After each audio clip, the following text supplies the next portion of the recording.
Hello, hello, hello, everyone. I'm so excited to start our first day of training on becoming the most requested coach in your gym. And we've been sending out lots of little surveys about what does it actually mean to be the most requested coach in your gym. And we've been sending these out to a lot of our athletes. And I've absolutely loved getting the answers back. And a lot of it has rang super true for me. And a lot of what they've said is they're the most personable person in our gym. I feel like I can ask them anything, and they're always willing to help me. They also shared things like, I feel like they're the person that has the most knowledge. So they're always learning, they're always going to new classes, they're always sharing more things. People shared that they're the coach that gives the most cues or the most updates in live coaching. Other people shared about they're the most energetic coach. They're the person that really brings it in class. Also, whenever we talk about these things, we're really talking about the group environment or the one-on-one environment and how you merge between the two. And I think that's really where the greatest changes happen. So I'm so excited to share with you today all the things that we have learned over me being a physical therapist and a coach over the last 12 years, as well as what our coaches who have went through mobility mastery have also learned about becoming the most requested coach in your gym and why that actually matters.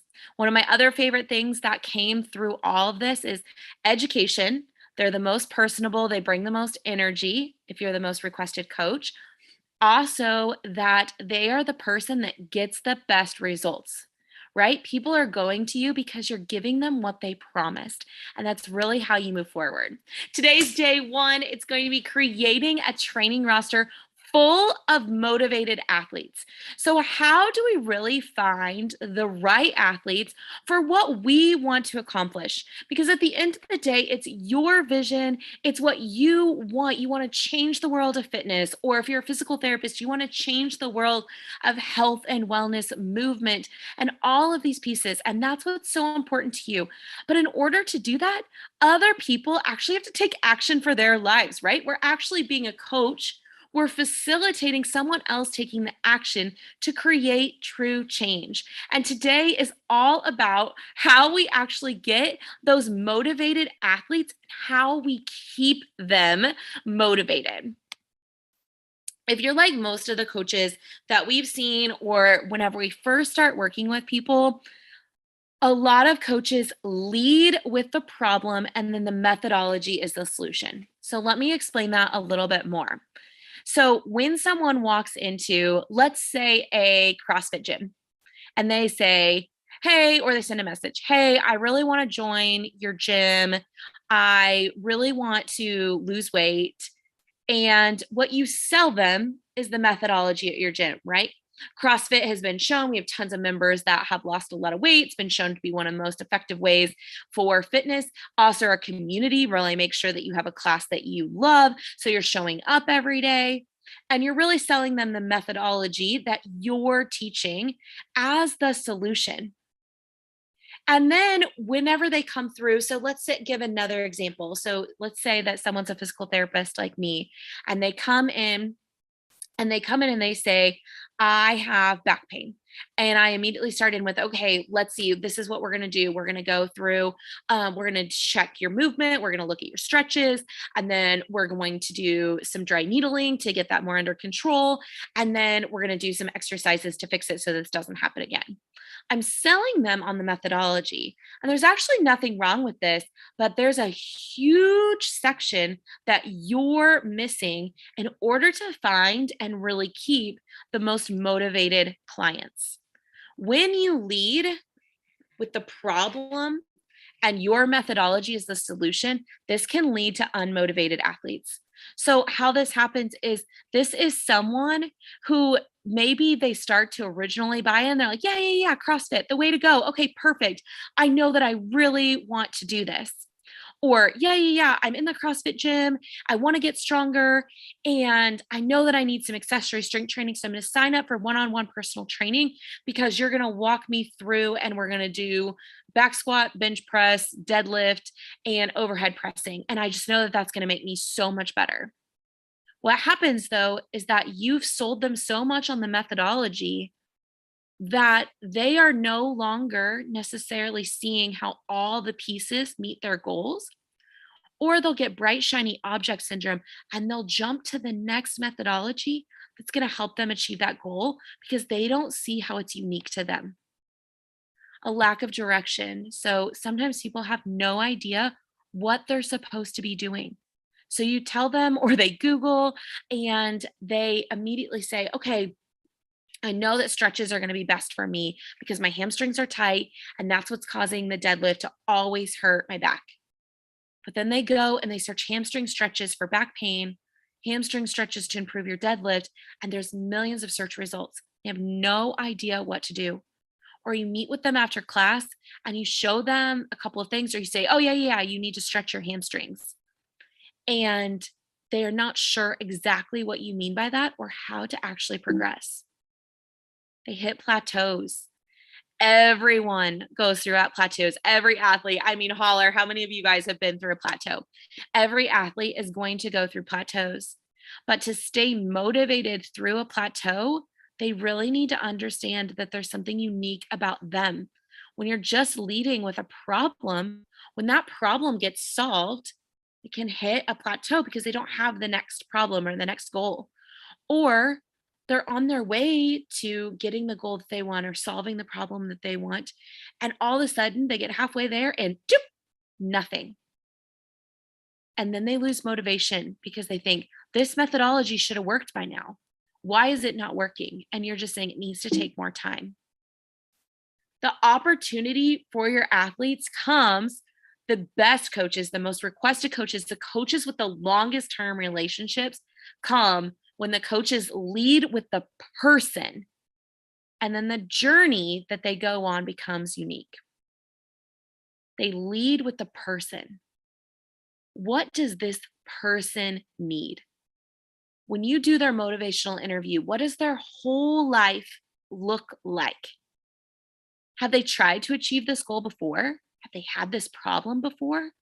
How did they make it better? How did it show up before?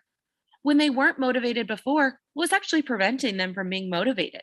If they've worked with a coach before, what did they love about that relationship? What did they hate about that relationship? Why aren't they with that coach anymore? When you lead with the person, you can find out all the solutions, all the things that are unique to them. And then that journey becomes piece by piece by piece, something extremely special to them and to you. And this doesn't take that much extra effort. Actually, it takes way less effort because you don't get a couple steps into the journey and then have someone that's unmotivated or that's questioning what you're doing because they know each piece along the part, how that fits in with their journey. Also, if you decide tomorrow that you want to coach something different or you want to move your business and your coaching in a different direction, you can immediately do that and show the opportunity to the person because you led with them. You know what fits in their life and how that moves forward. They are going to get fast changes. I mean, it's crazy incredible. Some of what we're going to talk about on day 2 is testing. We're going to talk about testing for mobility. We're going to talk about all those pieces, testing for breath work and why those are so important and so that you can get these fast changes. When you're working uniquely with the person and you're really gauging what they have, you get incredible changes. Along with the fast changes, you get a sustainable build. They are connected to you. They want to work with you and they can see 3 months, 6 months, 9 months, 12 months, 5 years into the future and how they're going to continue to work with you and keep growing together. Programs become very easy to follow because what we do is we make it the things that are the most important to the person. We know who the person is, what limitations they have, and what things are their best skill sets. We know from testing where we need to start, and then we can immediately make their program easy to follow and hitting those exact points. And then obviously they're going to have a strong connection with you as a coach, right? It's life changing when someone sits and listens to you. Think of someone that you have in your life that actually sits and listens to you, and how valuable it is when they're able to replay your words back to you, when they're able to help you see a different perspective, when they're able to shine a light in a mirror and reflect your best qualities and how things are moving. It's going to create the strongest coach relationship. This whole week and this 4-part series is not for you. And the reason I put this is none of us have extra time. So this is not for you. Do not continue to keep watching this video if you've never been frustrated with an athlete you're coaching or training. If you literally have athletes that are always reaching their goals, they're always have that strong coaching connection with you, you're never frustrated, they follow, they're consistent, then this is not for you. If you are not a coach, a physical therapist, or a personal trainer that's working with clients currently, it can be one-on-one, it can be group sessions, or looking to work with clients in the very near future. If none of your clients have ever experienced a plateau, so just like I said, if you've never been frustrated, if none of your clients that you've ever coached have never had that own point of frustration in their training journey, they've never reached a plateau, they've never had anything holding them back, injuries, pain, anything that really kept them from achieving their goals, then this isn't for you. If you are not looking to develop yourself into the best coach, personal trainer, or physical therapist possible, then this next week, you just won't find the value that I want you to in it. If this is for you, though, and I can't wait to see you all 4 days, it'll be at the same time, the same place for the next 4 days. This is for you if you want to work successfully with a variety of mindsets and performance capabilities. If you are working or want to work one-on-one with clients to improve their fitness and health. So even if you're in the group setting right now and you love that group setting, but you also want to dabble in the one-on-one, increase some value, maybe you want some online stuff, maybe you want some more private training sessions, then this is for you, really dialing in individuality. You want to grow your skills to decrease plateaus, pain, injuries, and mental blocks. And if you want to develop mentorship and collaboration for yourself, so you want to mentor other people, you want to collaborate with other coaches and trainers so that you can continue to get better, then this is really the group and the part that I want you to be a part of. So where do we begin? Where are we starting on this day number 1 of becoming the go-to coach, the most requested coach in your gym? And we start here. The coaching client qualifier. I loved creating this really identifier, this qualifier, so that we can really dial in from the very beginning when we start working with people. And if you already have clients, you already have people that you're working with in your gym, this coaching client qualifier can help you put them in the bucket that they need to, so you know exactly what to program for them and how the pieces can start fitting together for you as the coach and for them as the athlete. So we have our beautiful XY axis here. So the first thing that we want to talk about is this X axis, which is coachability. So over here on the left-hand side, we have the person with a poor attitude. They're very low coachability. They really struggle to be coached, to take in advice. And then on the other end, you have the person with the champion attitude. Very highly coachable. This is the first thing that I put on this graph because I believe that someone's mindset and coachability is the number one thing that you need in order to work with motivated clients that continue to build your energy, continue to build your buy-in so that you're in this profession forever, so that you want to continue to invest in education and all of those pieces. When you're working with people that have a champion attitude, you want to keep working with them. And then the other piece that comes in is obviously performance, right? So this y-axis is performance. At the top, very high level performance. At the bottom, poor athletic performance. These are the people that they struggle. They're like me. They go to shoot a basket and I mean, it's, 50 shots later and they still haven't made one, or they just struggle to learn. They just have poor athletic performance. And then at the top is someone with high performance.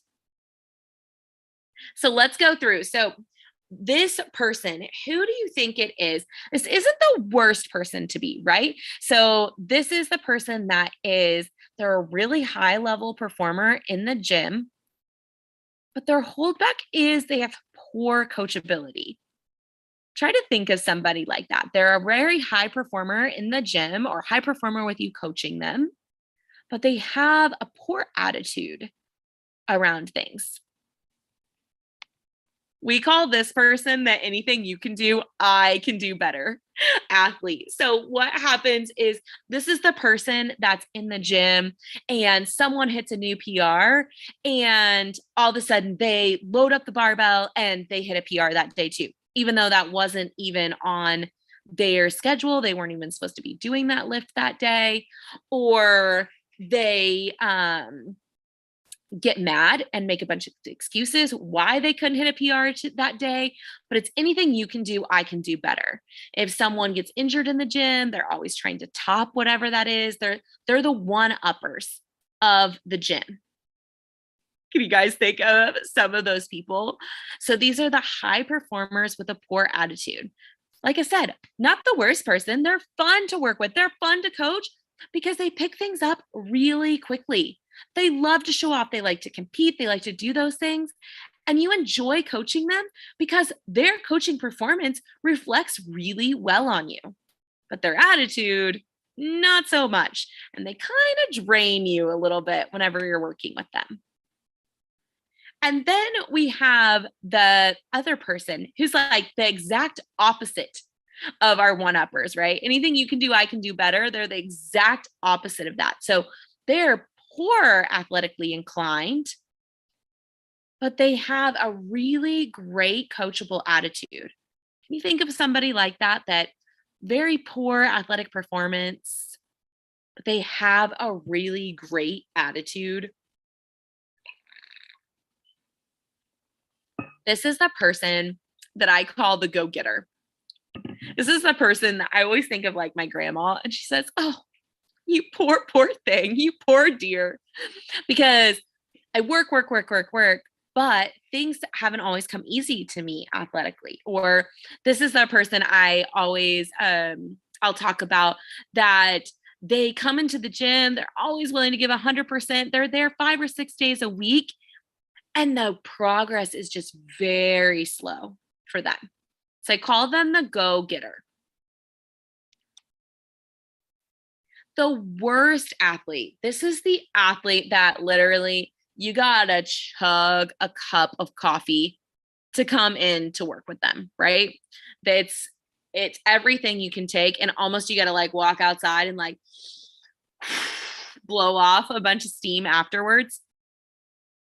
This is the person that has a poor attitude and they perform really poorly in the gym. Can you guys think of somebody that you've worked with like that? They're constantly making excuses. They're maybe cheating reps. They're maybe always complaining or laying on the ground being like, "Do I have to?" And then whenever they do things, they're sloppy and you're constantly thinking, "Gosh, I don't want to keep giving them so many cues because I'm afraid that that's like not motivating them more." Like they're just, as soon as I tell them, "Don't forget, keep your arms tucked in on push-ups," or "Don't forget, like go down a little bit slower on that rep so that you hit full depth," they immediately just stop doing the workout because they're frustrated and they have a bad attitude. Can you think of someone like that that you've coached before or that you're currently coaching? I call this the must be nice guy. They're the person in the gym that they look around and they're saying, "Oh, well, they just started. Must be nice. They've already got pull-ups. I've been here for 3 years and I still don't have them." Or, but they don't come in and they don't work hard. They don't do any of the accessory stuff that you give them. "Must be nice. I hit the time cap on every workout. Must be nice. I've been here for 5 years and still can't RX." and they just bring down the whole vibe of anyone that's around them. And it's hard on a coach to be able to work with them. And what's the exact opposite of that? So, this person is the person we all want to work with. They've got high level performance in the gym, highly athletic. They have a great attitude. Can you think of who that person is? Who is that person for you? Your favorite person, the one that is the go getter, but also with this amazing performance. We call these our mobility athletes. This is the exact client qualifier that we use to really help decide how to move people. And any of these people that are in here, the go getter, the must be nice guy, the one upper, the anything you can do, I can do better, all of these people can be moved and become your mobility athlete or your favorite motivated client. The one that you literally open up your schedule, you see them on your schedule, and you think, oh my gosh, I'm so excited that I get to go to work today. Or you wake up sick and you look at your schedule and you see that they're on there and you're so upset to need to reschedule them because you love working with them. They're the person that you specifically create programs around because they're so fulfilling to work with. We already went through this, but can you guys think of one person that's in your gym or that you're coaching or have coached in the past that fits into these different athlete pieces? What is your roster currently full of?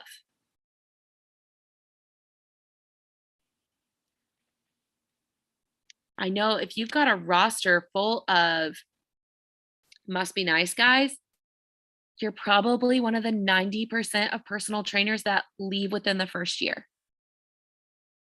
Our professions, unfortunately, are not paid enough right now to be able to be willing to deal with this over and over and over again. Also, I don't believe any amount of money makes you want to deal with the must be nice guy every day, all day long.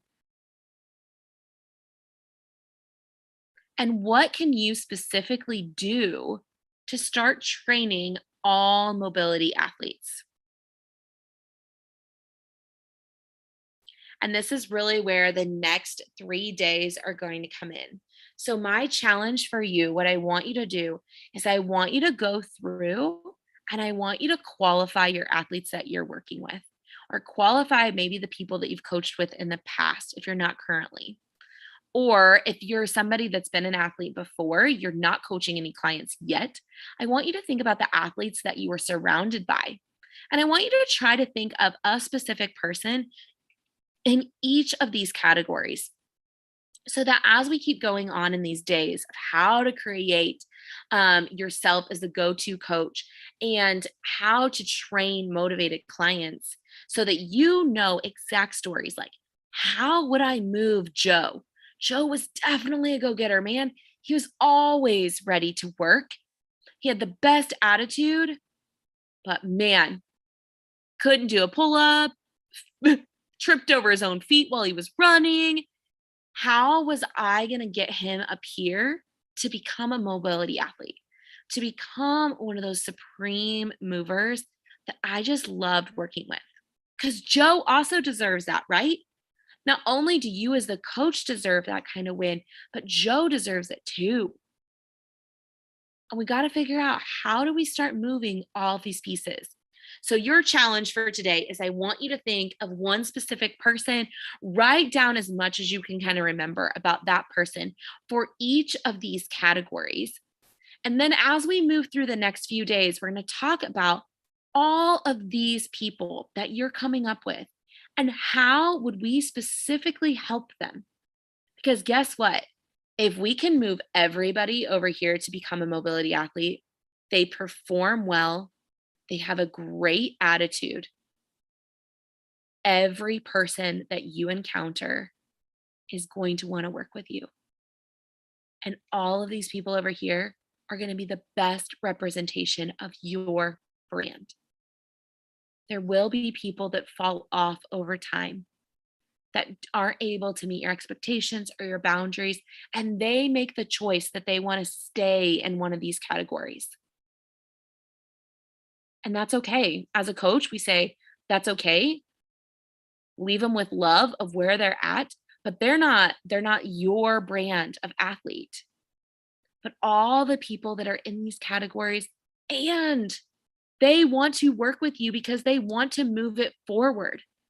Your skills, your work are going to just be the brightest light for them and also for others around them to see what is possible. Over the next few days, what we're going to work on tomorrow is all about testing. So, what we're going to be doing is we're going to be looking here on this performance line, and we're going to be looking at testing for mobility, movement. We're going to talk about breathwork testing and how to use testing to then drive your results and be very specific so we can get those fast changes that we talked about. Day 3, which is on Wednesday, is going to be really diving into how you can use connecting the brain and the body to optimize performance and optimize recovery. We will dive into just a little bit with mindset and some other pieces on that day, with the main purpose being really talking about connecting the brain and body to get performance gains. And then day 4 is going to be all about energy, your energy as a coach. This is going to be about getting the commitment from your athletes. Yes, a signed actual commitment we're going to talk about. Being able to up your coaching energy by setting expectations and boundaries for your client, and also your client setting them for you.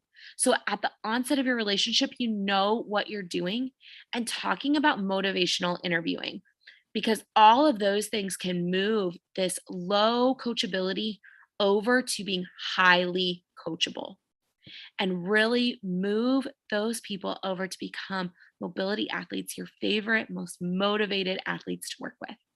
I hope this helps get you started thinking about how all the rest of the days and pieces are going to fit into this puzzle to move your clients forward and make you the most requested coach that you can be. If you guys have questions, pop them below. If you're on the YouTube channel, if you're watching the replay, you can send me an email reply or you can DM us at Mobility Athletes.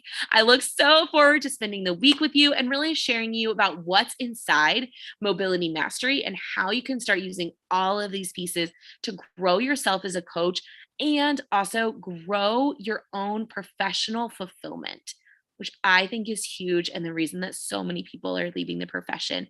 And the client qualifier is step number 1. I will see you guys tomorrow.